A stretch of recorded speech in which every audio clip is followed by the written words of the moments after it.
Leng-lenging driya mangu mangun kung kanduhan rimang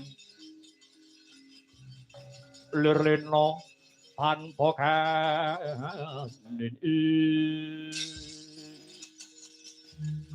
lirlena tanpa kanin yen tamtu lusa yen tamtu lusa mengko sang hyang utama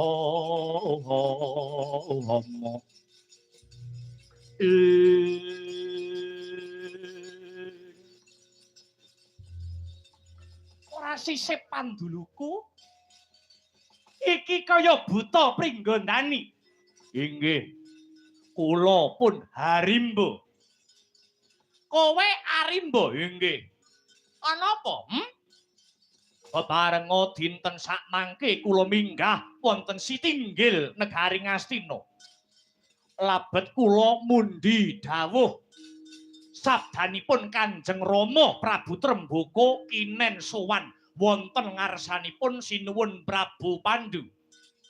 Kowe arep sowan Prabu Pandhu? Inggih, ora kena.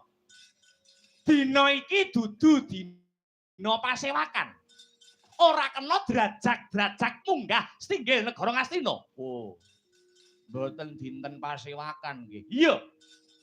Yen gelem kowe ngentenana dina pasewakan, ewa dene ora gelem, kowe baliya ana negaramu negara Pringgondani.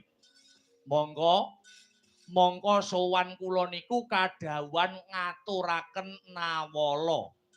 Piye?